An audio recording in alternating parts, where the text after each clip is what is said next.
Gonna start game number 3 between Miraculous Gaming and NDGame. I have a problem with remembering to do things. That's okay. We'll have. It is now 1-1. It's tied up. We have Imbanoob versus Envious. ZVT. This is going to be pretty good. This is a big wide open map. Pretty good for Zerg. Usually wide open maps are. And it's great.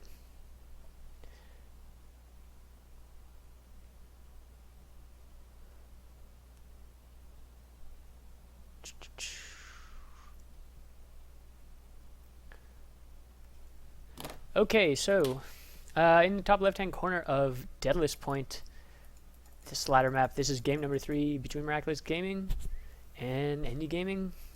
We have Imbanoob, the Blue Zerg, and in the bottom right, whoa, why does it just jump around like that sometimes? I swear I'm not doing anything. It is possessed. The red Terran player from NDGame, Envious, trying to pull it back, or not pull it back. It is tied now, so I guess trying to get ahead for NDGame.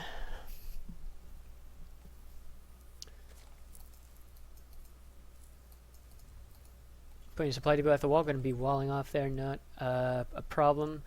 Sometimes we see Terrans put it down here on this map to just wall off the natural right away and get a quick natural. Not that that's too uncommon, quick naturals in general.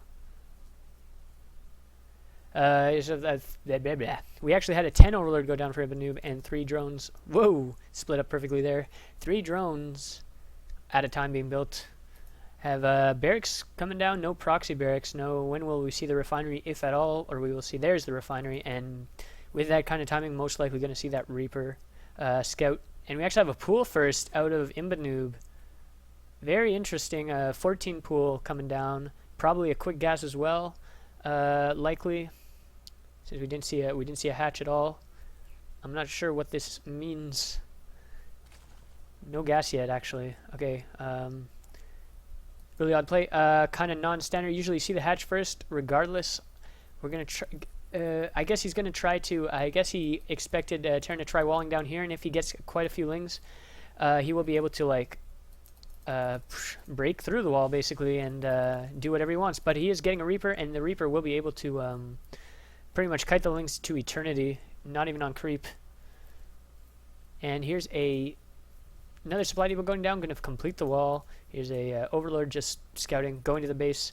This, since he is going Reaper, he's not going to have to worry about anything at all. There's the gas going down, and still no natural, it looks like, for Imbanoob. And we have, roaches, okay.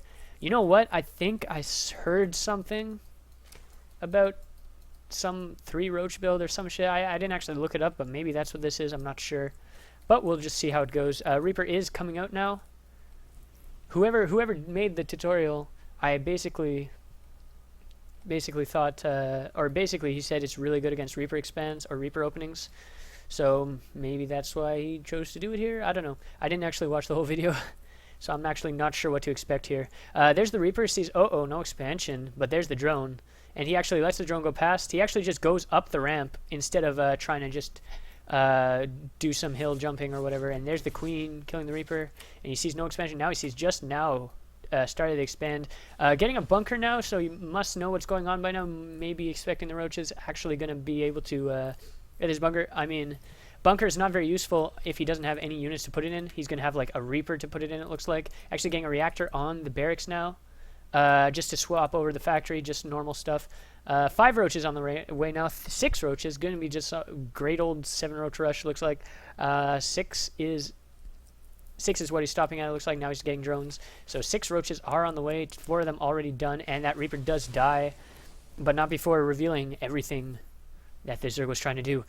So anyway, 6 roaches. This is going to keep the Terran on one base for quite a while, but probably not enough while to actually make the roaches pay for themselves. It will be quite difficult for the roaches to pay for themselves, especially because this going to have a very nice repair going on here, and actually a Widow Mine going to be getting 1 shot off at least, and that's going to be pretty good. So 2 Marines and a Reaper in that bunker will be pretty sufficient to or not sufficient to like stop it completely, but it will kill a few roaches at least, and definitely kill these lings, for example. These 2 Marines or it's going to be 4 Marines, not 2 Marines and a Reaper. It's actually going to be 4 Marines.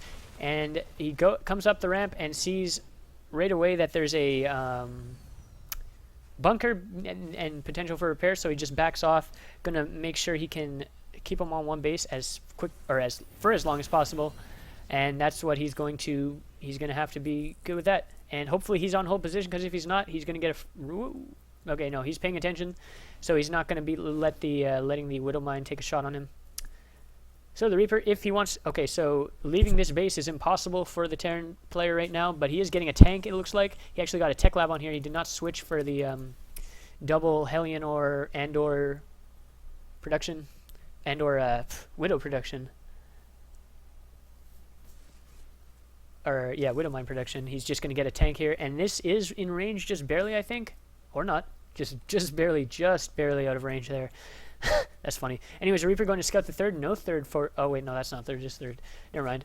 Actually adding a second gas and a layer coming up.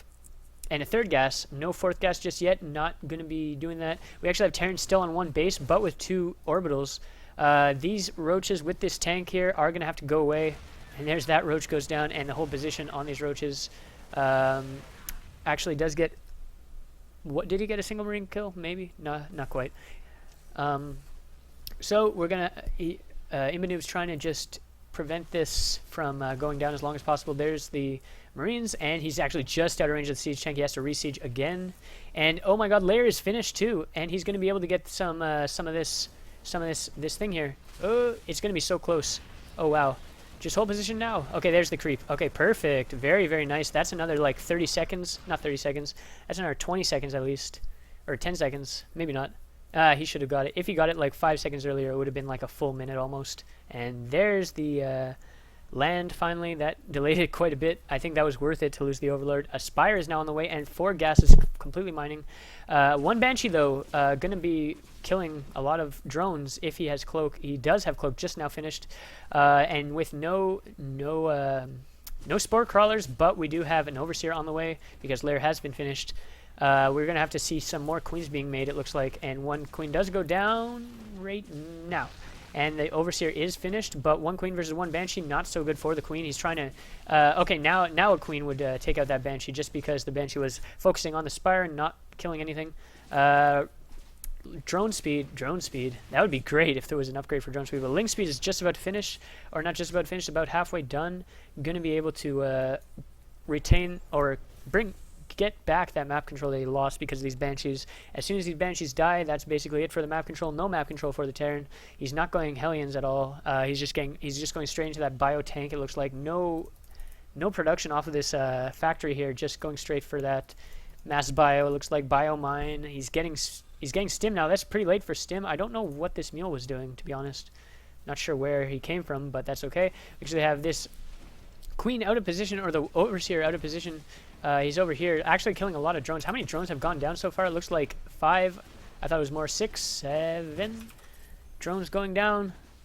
And the Overseer is just spotting the. He's looking at the at the Banshee, and the Banshee's actually about to run out of cloak energy, and these mutas will be able to get him, but not before losing 1,000 workers. Let's see, 12 workers go down, and there's the energy finally done, and 2 mutaglaves just kill him. Finally gets the Overseer speed boost, or Overlord in general speed boost, and I think that other Banshee did in fact go down, it looks like. So that's it for the Banshees, I think. How many Banshees? There's no more Banshees. Only 2 tanks and 18 Marines going instantly into that tank Marine sort of style. He actually only has 1 Evo, or not Evo, 1 engineering bay. Actually, no Evo chambers going down yet for Zerg, so the upgrades will be quite a bit behind. This third is actually up and running now. Going to be saturating it as soon as possible. Mutas, the goal of these mutas are to keep the Terran in the base as long as possible so he can drone safely, keep map control. If he scares the Terran into staying back home and not moving out, he will be able to mass up enough lings maybe. But it's going to be tough. The Terran is in a great position right now. He actually has his third ready to go, and going to be in great position economically speaking. Although, I should turn that off. Oh shit. Anyways, although... lots of drones being produced here. We actually have a nice move out here. If he moves out, he will be able to maybe take down this natural here. These roaches are still preserved from the beginning of the game. No baneling speed on the way yet. Stimpack is just about to finish, and more and more mutas being produced, it looks like. And he actually barely doesn't kill that missile turret and got a few more shots off. And he's left his third vulnerable, and these SCVs are going down. And these tanks could also go down. One tank does go down, and he trades a muta for a tank, it looks like. That's not great. He could have gotten out with the if he had noticed the vulnerability earlier, he would have gotten out with no muted losses. And there's very nice control there by Imbanoob, not losing too many mutas, but he does lose some. And he loses a couple. Oh Jesus, this is crazy. Okay, so he does force a stim there. Actually, one Marine just off the deep end there, fucking gets picked off. So no baneling speed still, I don't think, and that's going to be very unfortunate for Imbanoob, and a little stim and kiting here. But mutas do run away, and they do regenerate health very quickly. A fourth on the way for Imbanoob. Going to be doing that as quickly as possible. 2 Evo Chambers now, very, very late, and the +1 is already finished for Terran, and +1 armor is on the way too. We have an armory and a second engineering bay started at the same time, so you can get the double upgrades pumping and get even more ahead of Imbanoob. We actually have the speed now, just started, very late for that. And this Marine numbers are looking very, very, very scary indeed. Getting a missile turret, actually lose a muta for a missile turret, not the best trade there. 1 muta versus 1 Marine, also not very good. There we go, and there's the pickoff. And the fourth is just about to finish, but not going to be able to saturate that very well. He needs to get lings only and make a bunch of banelings, I think. He is now spending all his gas on banelings. All his gas on banelings. So the mutas are leading the Marines onto creep, and it's always bad to go on a creep. He is just being cautious, but he does have quite a big army. But with perfect surround, he's if the splits are not very good, he will definitely take over this army. And the baneling speed is not quite finished. This is very bad for Imbanoob. If the baneling speed was finished, it would have been great. But the baneling speed not finished. Huge baneling hits there. Not quite perfect, though. And we actually have another round of banelings coming in. And if the baneling speed was ready, this would have gone way better for Imbanoob. But it looks like he's just going to barely kill this. And now another wave of reinforcements coming, but the baneling speed has finished, and this will be able to clean up the wave of reinforcements, so he does have to go back home, I believe. He's actually going to be cautious and just pull back. Now the banelings are getting to the Marines. Pretty nice splits there, but the numbers are just very bad for Envious. We have more and more banelings coming in, more and more mutas being produced, and a Thor actually out in the open just gets picked off. That's really bad. Oh, wow. Perfect Thor save there, but he actually ends up losing it anyway. Lots of banelings here, going to be able to threaten these SCVs. And here's the SCVs. Does do a split, but kills quite a bit of SCVs. And this is just the endless rally across the map of lings and banelings and mutas and everything's nasty for Terran to deal with. We actually have all the SCVs at third going down, so no SCVs at the third for Terran. So this is just pretty much the game for Imbanoob, it looks like. He just has to keep on going. He's actually picking off medevacs, losing a muta here and there, but that's not really too necessary. He's actually camping production now. He not letting Envious build up to a nice Marine ball.